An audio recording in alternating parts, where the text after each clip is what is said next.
Olá a todos, amigos e irmãos da Liga Espírita do Estado de São Paulo, que a paz do Mestre Jesus possa estar com todos nós. Sempre é uma alegria, uma gratidão muito grande poder estar aqui com todos vocês, aprendendo um pouco mais sobre os ensinamentos do Cristo e dando continuidade, né, às leituras e comentários que estamos fazendo sobre as lições do livro Fonte Viva. Essa semana os mentores separaram para nós a lição número 166, chamada Sigamo-lo, baseada numa passagem do próprio Mestre Jesus, que está em João, capítulo 8, versículo 12, onde o Mestre diz assim: aquele que me segue não andará em trevas. Então, como a gente sempre faz, a gente faz a leitura completa da lição, depois a gente faz alguns comentários sobre alguns trechos contidos nela.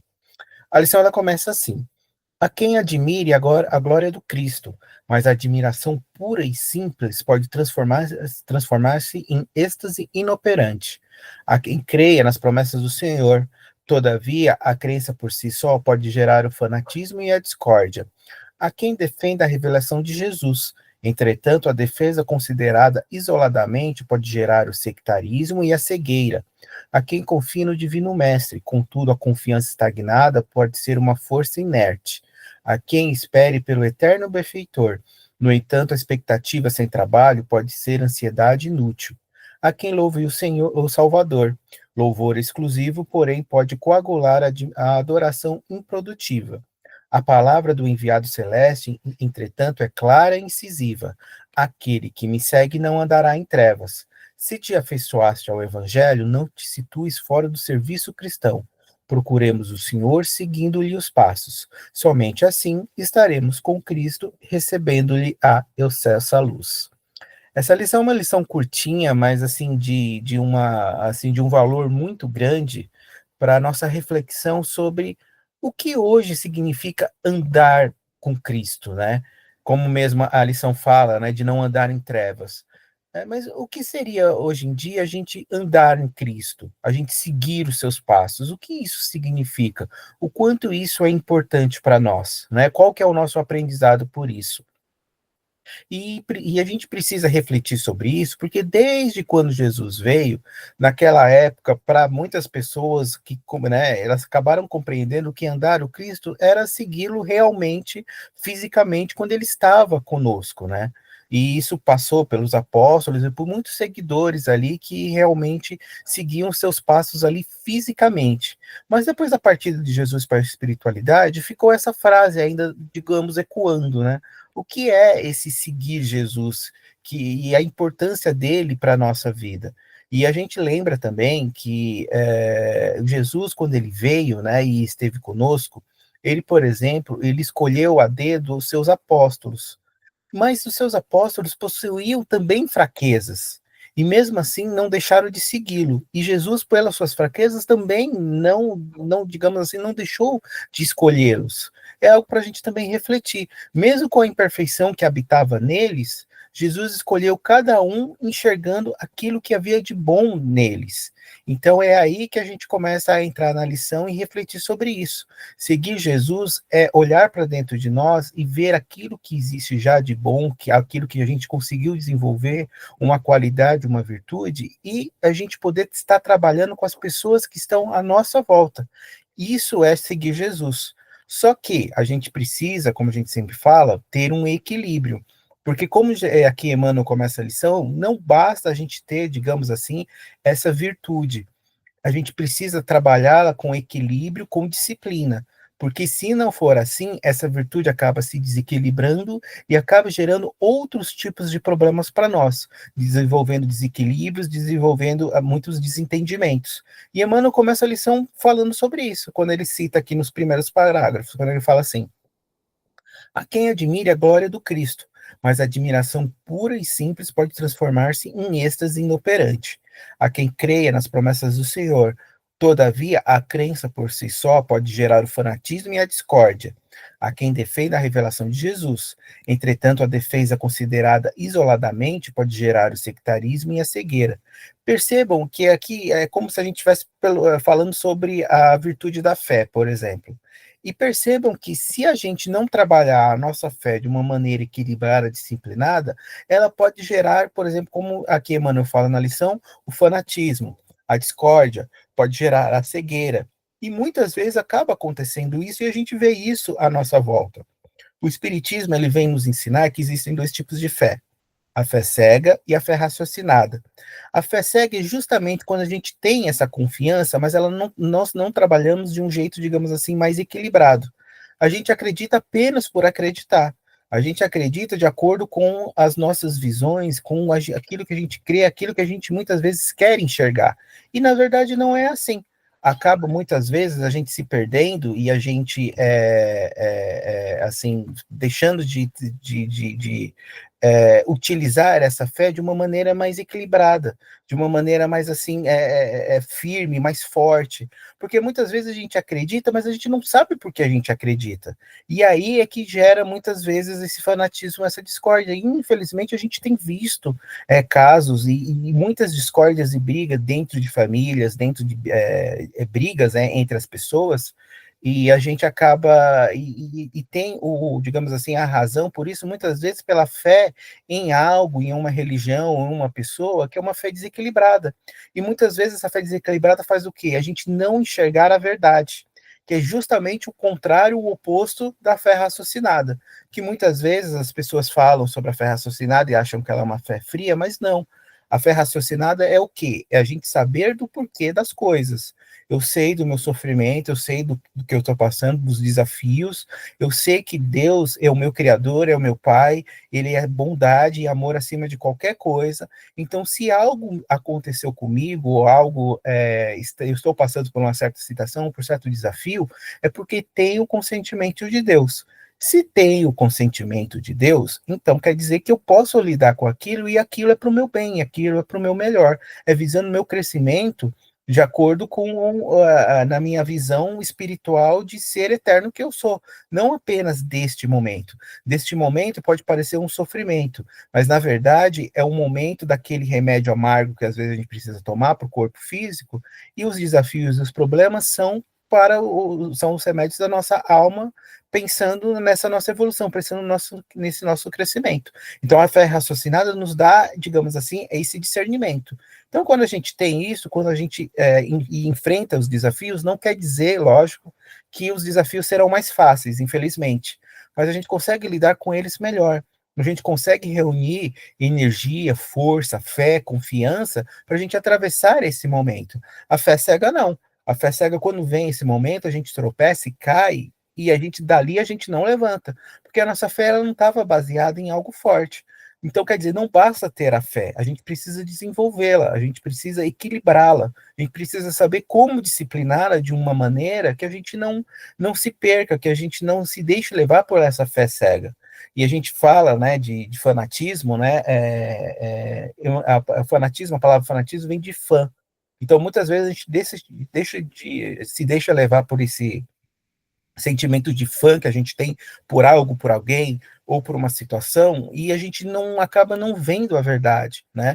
E lembremos do que Jesus falou: conheça a verdade, ela te libertará. E muitas vezes a gente não quer conhecer a verdade, a gente gostaria que fosse uma outra situação.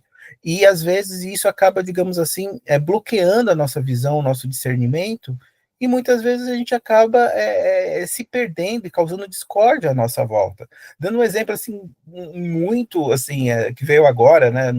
Nem tinha pensado nisso. Às vezes o fã, né? A gente levando, por exemplo, para a música, né? Tem uma amiga, por exemplo, que como eu gosta muito de Beatles e ela foi no último show que teve do Paul McCartney aqui em São Paulo. E aí ela falou assim para mim: ah, quando eu escuto o Paul McCartney cantar, por exemplo, Hey Jude, é como se ele tivesse, a voz dele é como se tivesse ali na época da gravação, né, há quase 60 anos atrás. E, gente, o Paul está quase com 82 anos, então, quer dizer, não tem como a voz dele agora ser como soava quando ele tinha 26 anos, quando ele gravou a música, por exemplo. Então, perceba o que é o fã, ele distorce um pouco a verdade, distorce até tudo aquilo que vê e tudo aquilo que ouve. Por isso que a gente precisa tomar cuidado, porque muitas vezes nisso a gente não quer ver a verdade, a gente prefere acreditar em coisas que estão à nossa volta, de que falam e que a gente gostaria que fosse, mas não representam a verdade. E nisso a gente acaba se perdendo. Por isso que a gente precisa tomar cuidado, né? Então a fé é um exemplo de como o Emmanuel trouxe aqui, de como a gente muitas vezes a gente acaba não utilizando a nossa virtude, que vai nos levar para um caminho de luz, de uma maneira melhor, e como isso, se a gente não disciplinar, acaba se afastando desse objetivo. Continuando a lição, Emmanuel fala assim: a quem confia no Divino Mestre, contudo a confiança estagnada pode ser uma força inerte. A quem espere pelo eterno benfeitor, no entanto, a expectativa sem trabalho pode ser ansiedade inútil. Outra coisa para a gente refletir, falando também um pouco sobre a fé. A fé, como Jesus falou, sem obras, ela é morta. Então a gente precisa estar trabalhando, a gente precisa pôr em prática. Não basta a gente acreditar, a gente precisa trabalhar, a gente precisa realizar uma atividade, um trabalho, algo rumo àquele sonho, rumo àquilo que a gente está buscando. Porque o querer apenas por querer não basta. A gente precisa estar trabalhando para isso. Né? E a fé justamente nos ajuda a ter esse discernimento. Não basta a gente, né? Eu sempre, quando eu faço o evangelho, até a última vez que eu tive a oportunidade de fazer o evangelho na casa, caiu o tema da fé. Não basta a gente, por exemplo, eu citei, eu sempre cito o exemplo que é mais fácil da gente compreender do procurar um emprego, né? Não basta a gente dizer e a gente querer que quer, por exemplo, um emprego novo, se a gente não vai atrás. É lógico que hoje o ir atrás é um pouco diferente do que era anos atrás, onde a gente geralmente batia na porta da empresa e deixava nosso currículo lá. Hoje não. Existem pela internet, né, programas e comunidades que, digamos assim, faz esse serviço, né? A gente, né, preenche o currículo, né, deixa o currículo pronto e ali a gente começa a distribuir para outras empresas, para outros lugares. Hoje é muito como uma palavra que o pessoal utiliza, né? Networking, né? Muito a gente conversando com amigos, com conhecidos que trabalham em outras empresas que possam indicar a gente lá. Mas isso não quer dizer que a gente vai ficar sentado esperando as coisas acontecerem. A gente faz a nossa parte. A gente vai lá, prepara o currículo, a gente vai lá, procura ter uma atualização visando na nossa especialidade, na nossa área onde a gente trabalha, né? Uma atualização, algum curso que possa nos ajudar, a gente faz a nossa parte. E a partir daí a espiritualidade vai fazer a parte dela. Então não basta a gente apenas confiar por confiar, a gente tem que realizar um trabalho, a gente tem que fazer algo. E é assim que a espiritualidade nos ajuda, é assim que a espiritualidade abre portas para nós, através do nosso trabalho, porque também precisa ter a nossa recompensa pelo nosso esforço. A espiritualidade sempre fará a parte dela. Não deixemos de confiar nisso. Mas o primeiro passo tem que ser nosso. A partir do nosso primeiro passo é que a espiritualidade vem e nos ajuda. E ela vai nos inspirar caminhos para a gente conseguir alcançar aquilo que nós estamos buscando de uma melhor maneira. Mas lembremos sempre também de uma coisa importante: isso a fé, quando ela está equilibrada, quando ela tem um discernimento, também nos ajuda a compreender isso. A fé, na verdade, e a gente tem que compreender que nem sempre as coisas acontecem do jeito que a gente quer, no momento que a gente quer. Tudo na natureza obedece um espírito de sequência, nada dá saltos, tudo existe um preparo. Então, às vezes, aquilo que de repente eu não consegui, eu não posso desistir por causa disso. Se eu não conseguir, é porque não é o momento oportuno ou porque lá na frente tem algo melhor esperando por mim. Então, tendo isso em mente, tendo essa confiança, eu vou continuar fazendo a minha parte. Por isso, a fé ela é importante. Porque se a gente não tem a fé, ou se a gente deixa levar pela fé cega, que a gente acredita por acreditar e vai dar certo e vamos que vamos, quando não dá certo, a gente acaba se deixando levar e caminhando por extremismos. Muitas vezes se revoltando, fazendo com que a revolta habite na gente, a gente não se contentando com nada, ou muitas vezes a gente deixando se levar pelo desânimo, até mesmo pela depressão. Porque às vezes a gente não consegue, as coisas não saíram do jeito que a gente planeja, a gente não tem força para levantar, para continuar a nossa caminhada, e a gente fica lá por tempo indeterminado. Então percebam quão importante é a gente ter o equilíbrio nessas nossas ações, nessas nossas virtudes. Não basta eu ter, por exemplo, uma coragem, porque se eu tiver uma coragem e essa coragem não tiver o discernimento, muitas vezes eu vou acabar me precipitando em certas ações, e depois lá na frente eu vou acabar me culpando, ou eu vou acabar me arrependendo de coisas que eu fiz impensadamente, ou que eu não calculei, digamos assim, o resultado, a consequência daquilo.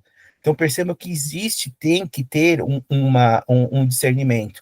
O esperar é importante, porque a gente entende e compreende esse tempo que existe, que a espiritualidade necessita para criar aquilo na nossa vida. Mas o esperar apenas, ficar esperando de braço cruzado, também não serve.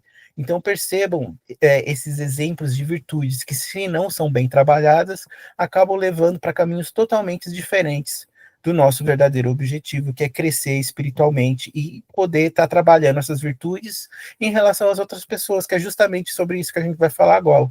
Agora, quando Emmanuel termina, né, já caminhando para o final, Emmanuel fala assim: a palavra do enviado celeste, entretanto, é clara e incisiva. Aquele que me segue não andará em trevas. Se te afeiçoaste ao Evangelho, não se situes fora do serviço cristão. Procuremos o Senhor seguindo-lhe os passos. Somente assim estaremos com Cristo, recebendo-lhe a excelsa luz. Então, hoje em dia, o que é caminhar com Cristo? Caminhar com Cristo é justamente estar trabalhando essas virtudes, não só para nós, mas principalmente para as pessoas à nossa volta.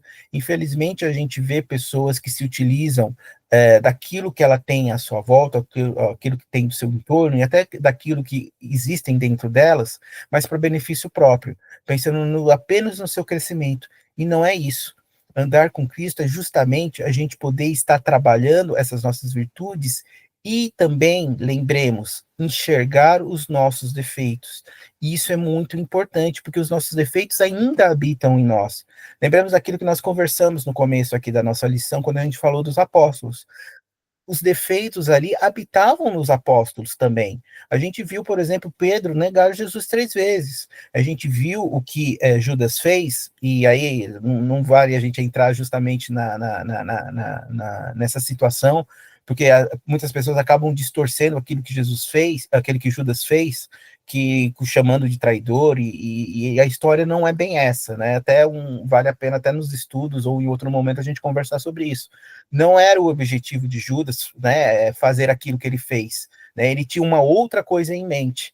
Então percebam que existem defeitos nos apóstolos, mas nem por isso Jesus deixou de escolhê-los. Por quê?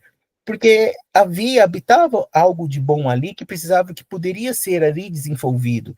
E a gente viu o trabalho desses apóstolos depois da partida de Jesus, como foi feito, o quanto cresceu, o quanto a sua mensagem foi passada, né, foi transmitida através ali pelas pessoas, através do mundo lá fora. E começou ali com eles. Então o trabalho foi realizado apesar dos defeitos que habitavam neles. E nós também. Nós estamos na Terra, no planeta de provas e expiações. Ainda somos seres muito imperfeitos. Então a imperfeição ainda caminha conosco, mas nem por isso a gente deixa de ter o nosso valor. A gente já tem coisas boas que a gente já conseguiu desenvolver através de vidas passadas e nessa. Ou a gente tem alguma coisa, ou a gente é um pouquinho já paciente, ou a gente é um pouquinho mais esperançoso, ou a gente é um pouquinho mais corajoso, ou a gente é um pouquinho mais caridoso, bondoso. Algo de bom a gente já tem. E o objetivo e o seguir Jesus, que vai nos levar para esse caminho do bem, justamente é o quê? Trabalhar isso em prol das outras pessoas, transmitindo às outras pessoas um pouco dessa paciência, um pouco dessa bondade, um pouco dessa caridade. As falhas ainda habitam em nós, mas nem por isso a gente deixa de ter o nosso valor, a gente deixa de ter a nossa importância. Eu creio aqui que ninguém conhece alguém que seja perfeito, que faça as coisas 100% corretamente o tempo todo. Se alguém conhece, esse espírito provavelmente na próxima encarnação não vai estar aqui, já vai estar em Júpiter. Não tem como, neste momento, como a Terra é, neste momento, a gente fazer as coisas 100% corretamente. Quando a gente lê a passagem lá do Evangelho, no capítulo 17, dos Seios Perfeitos, quando a gente olha tudo aquilo lá que fala sobre o homem de bem, o espírito do bem, aquilo lá é o final da nossa jornada. O que a gente pode fazer é se inspirar através de Jesus, do que Jesus fez, de acordo com a nossa pequenez, de acordo com o nosso momento, e fazermos não igual, porque a gente não vai conseguir fazer igual, porque a gente não tem a evolução de Jesus. Mas se inspirar no que ele fez. Por exemplo, como ele acolheu as pessoas que estavam em volta dele, como ele foi atencioso, como ele foi paciente, como ele ajudou as outras pessoas. Isso a gente pode se inspirar e isso está de acordo com o que a gente pode fazer. Então lembremos, seguir Jesus é justamente isso. Lembremos também daquela passagem que lá tem lá no Livro dos Espíritos, que Kardec faz a pergunta para os mentores, né? O que indica que um homem está seguindo um caminho do bem, né? Que ele está seguindo um caminho melhor? E lá os mentores respondem, quando ele se esforça em vencer as suas más tendências. Então, basta a gente estar se esforçando em vencer as nossas más tendências, já indica que a gente está no caminho bom, que a gente já está, nosso pé já está um pouquinho mais nas luzes do que nas trevas, como fala aqui a lição. Então, esse é o nosso objetivo, é isso que está ao nosso alcance. A perfeição ainda é algo distante da gente. Muitas vezes a gente às vezes não assume um trabalho ou não quer fazer alguma coisa por achar que a gente não é capaz daquilo, ou achar que a gente é muito imperfeito para aquilo. Mas a imperfeição ainda nos acompanha e não vai nos acompanhar ainda por séculos ainda. A gente tem muito a aprender, muito a desenvolver. Então não é por isso que a gente não deve assumir, abraçar um trabalho. A gente deve continuar a nossa jornada. O que a gente deve fazer, e aí a gente, como a gente estava falando da fé, do fanatismo, da cegueira, é enxergar o que esses nossos defeitos habitam em nós. Porque muitas vezes, por causa da vaidade, por causa do egoísmo, a gente não enxerga. Se de repente alguma pessoa fala assim, nossa, como você é teimoso, qual que é a nossa primeira atitude? É se defender, é colocar uma barreira e dizer, não, eu não sou. Geralmente a gente não para pensar, nossa, aquela pessoa falou que sou teimoso, será que eu sou mesmo? Então, essas são essas reflexões que a gente precisa fazer. E quando a gente se deixa levar pelo fanatismo, pela cegueira, pela vaidade, pelo egoísmo, a gente não vai enxergar. A gente vai achar que a gente é perfeito, que a gente pode tudo. E muito pelo contrário, a gente tem muito a aprender. Então, é justamente a gente enxergando esses nossos defeitos, essas nossas fraquezas, essa pequenez que ainda habita na gente, é que a gente vai seguindo Jesus, seguindo com através dos seus aprendizados, através daquilo que ele fez e aos poucos colocando em prática, né? A gente dá muito o exemplo de como vencer esses nossos defeitos através dos vícios, né? Como para a pessoa que tem um vício é difícil, né? O vício do cigarro, o vício da bebida ou qualquer outra coisa. Mas para a pessoa que de repente fuma 20 cigarros por dia, ela começa a fumar 19, já é uma vitória, já é um passo que ela está dando, já é algo que ela está vencendo dentro dela. E assim conosco também. A cada pequena vitória, a gente está caminhando mais para próximo de Jesus, mais seguindo seus passos, mais perto dessa luz da qual Jesus aqui nos prometeu, da qual dessa luz que nos guia. E esse é o nosso objetivo neste momento. Como Jesus lá no outro evangelho, ele fala, né, amemos os inimigos, né, quando ele fala, procure fazer, procure pagar o mal com o bem. Quando a gente procura, talvez não exatamente agir no bem completamente naquela situação, mas a gente já não responde com o mal, já é também uma vitória que a gente está tendo, já é um objetivo que a gente está alcançando. E é assim que a gente vai se tornando pessoas melhores. Esse é o nosso objetivo. A gente tem que ter paciência, a gente tem que ter humildade em reconhecer essa nossa pequenez e ir trabalhando. E a gente vai ver no futuro o quanto de recompensa a gente vai ter por esses pequenos esforços, por essas pequenas vitórias que a gente vai tendo no nosso dia a dia. Então a gente não pode só porque, por exemplo, a gente espírita, eu sou perfeito daqui de hoje em diante, eu sou perfeito, faço tudo perfeito, tudo corretamente. Não. A gente ainda vai se pegar errando.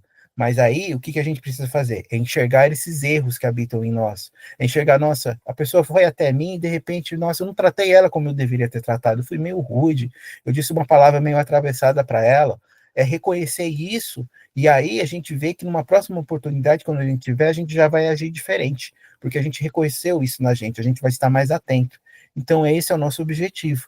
E como a gente sempre fala, ter sempre como guia o outro exemplo que Jesus ele nos deixou. Faça para o próximo aquilo que gostaria que fizesse para você. Quando a gente tem isso e a gente lida com o próximo e faz desse jeito, a gente vai ver o quanto mais a gente está se aproximando da luz e se afastando das trevas e nos ajudando nesse lidar, nesse conviver com o nosso próximo no nosso dia a dia. E assim a gente vai estar seguindo muito mais Jesus do que andando nas trevas. Então era isso que a gente queria conversar com vocês. É uma lição de uma importância muito grande da gente estar refletindo sobre os nossos passos, sobre aquilo que nós estamos fazendo, de como nós estamos seguindo Jesus nas nossas atitudes, porque hoje em dia seguir Jesus é com as nossas atitudes no bem. Quanto mais eu voltar nas minhas atitudes e minhas escolhas para o bem, mais próximo dos passos de Jesus eu estou caminhando. Esse é o nosso objetivo. E fica para nós a nossa reflexão. O quanto a gente já consegue fazer um pouco isso, ou o quanto a gente ainda está caminhando, se deixando levar ainda pelo egoísmo e pela vaidade que ainda habitam em nós, de certa forma. Espero que tenham gostado. Desejo a todos uma excelente semana, semana muito abençoada, cheia de saúde para todos. Que, se Deus assim nos permitir, possamos nos encontrar mais uma vez na semana que vem. Até lá, então, que Deus e Jesus abençoe a todos. Fiquem todos com Deus.